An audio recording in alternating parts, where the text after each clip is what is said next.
Vážení přátelé, pohádka začíná. Ticho. Zařechtej. Bylo nebylo jedno malé království.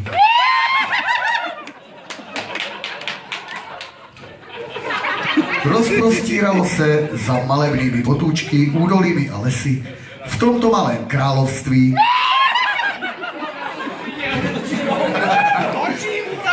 žil král s královnou. Jednoho dne, kdy bylo krásně, ptáčci si vesele prospěvovali, se královna rozhodla, že by si ráda vyjela na projížďku. Ino řekla svému králi. Králi, můj milovaný králi. No počkej, královna pije. Královna pije. Královna musí být, no. Malinkýho. A žádné málo, hlup to tam. Zas koně. Zas koně. A my koně jsme svině. Takže pokračujeme. Můj milovaný králi. Můj přenádherný králi. Chtěla bych se projet kolem našeho království.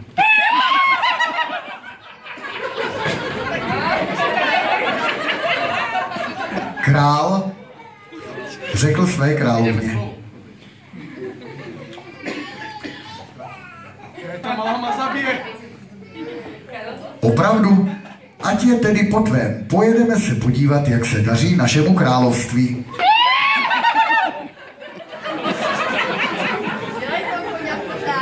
Kočí trošku pohne, jo, zdržuje.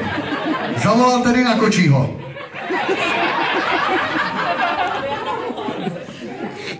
Kočí! Ještě si nejsou kočí. Můj drahý kočí! Neprdel, čo? Nachystej koně a kočár. Kočár, pozor. Ne, kočár plní kočí, to je v pořádku. Viděl bych to na pravýho koně. Ano, pravý kůň je. Prosím vás, kočár je jenom pro kočího, jo? Počkej, kočar je jenom pro kočího, čeho mě? Pro koně a pro kola platí povoz. Ty koně furt pijou. Daj si vodu, koně. Můžu pokračovat? Pokračuju. Uklidíme se. Kočí tedy zašel do stájí. Zkontrolovat oba koně a vyvedli je ven. Poté zapřáhnul povoz i kočár. Aby si byl 100% jist, zkontroloval vše ještě jednou. Nejprve šel k levému koni, poté přešel k pravému koni, zkontroloval také levé přední kolo, levé zadní kolo a pravé přední kolo. Vše bylo nachystáno, tak tedy zavolal. Králi, můj milovaný králi, váš kočár i povoz je nachystán. Král s královnou tedy nastoupili, aby se podívali na své království. My jsme super, vole. Kočí si sedne na kozlík, švihne bičem a koně se dají do pohybu. Cesta se vynula malebnými zákoutími, které byly schovány pod velikými topoly. Projížděli kolem malých rybníků, kolem velkých luk. Najednou se ozvala rána, která škubla kočárem.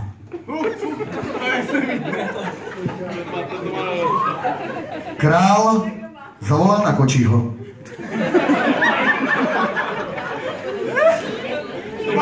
Kočí! Co se stalo? Netuším, králi, odpověděl kočí. Ale doufám, že jste s královnou. V pořádku. Král i královna odpověděli, že ano. Kočí tedy se skočil. Z kočáru a a šel jej zkontrolovat. Když už byl dole, tak se rozhodl, že zkontroluje i povoz. Nejprve tedy zkontroloval pravého koně. Pijeme panáka.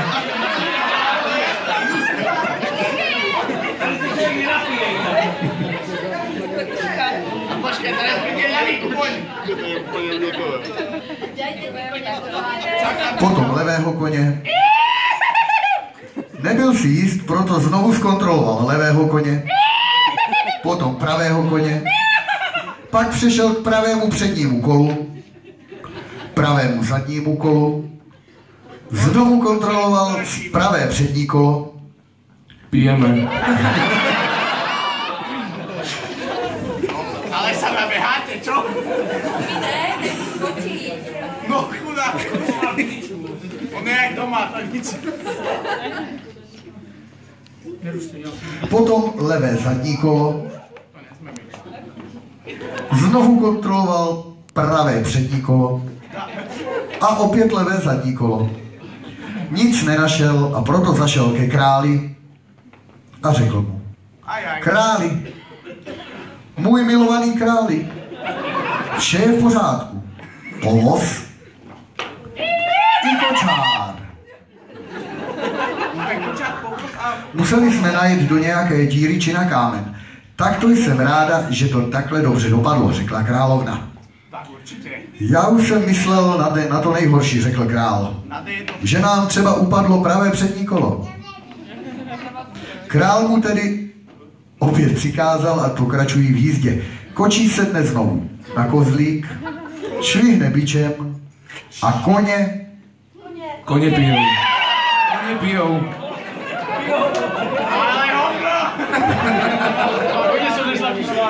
Koně pijou a neprotestujou. A čo koně stoja, či koně? Pijú. Tak sa nařechtovala,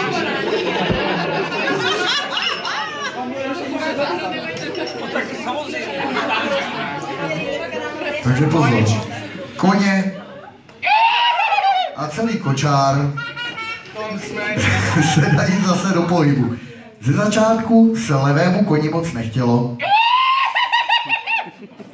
ale pravý kůň jej přesvědčil, aby táhnuli stejně. Tak se povoz. Pravý zadní kolo. Ne, kola byly v pořádku, ale koně se na to vykašlali. Pozdě. Ale koně se na to vykašlali, opět úplně, no. Takže koně a pravý zadní kolo. a koně pijou furt. Koně pijou furt, no. A koně málo pili, tak... Pijeme na koně.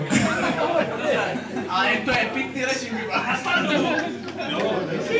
Tak já najím už, keď ty dostanu. Takže to neopakujeme, prostě se rozjeli. A mám udělat... Za nějakou dobu řekne královna králi. Můj králi, můj milý králi, je mi zima, nechej kočího.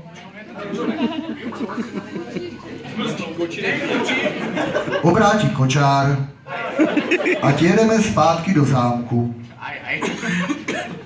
Kočí tedy švihne bičem.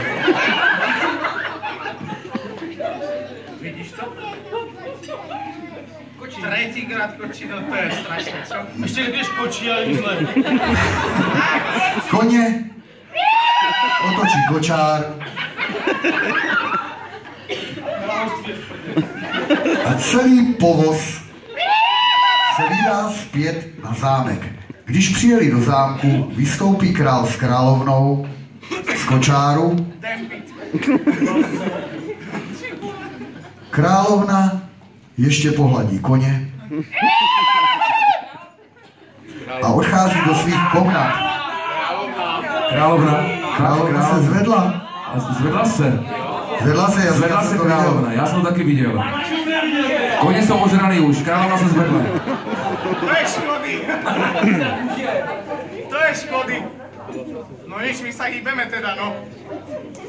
Kočí se jim ukloní a chystá se uklidit celý povoz. Vypřáhne tedy koně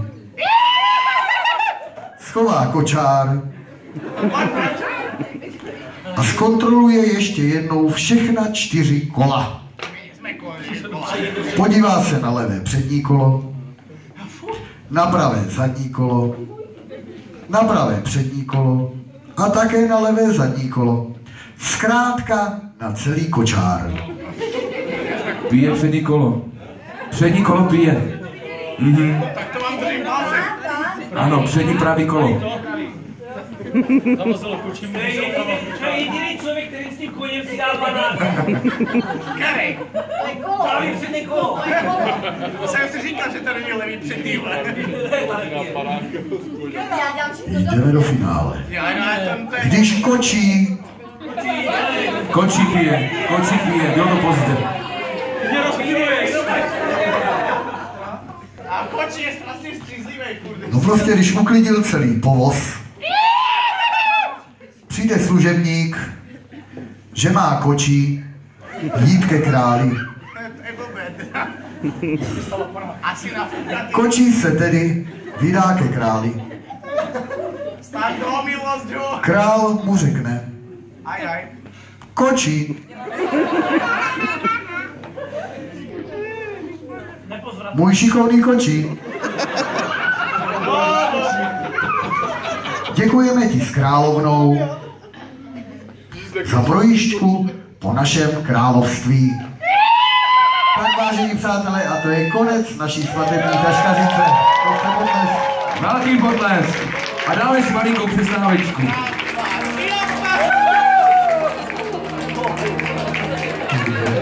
Pěkáčky.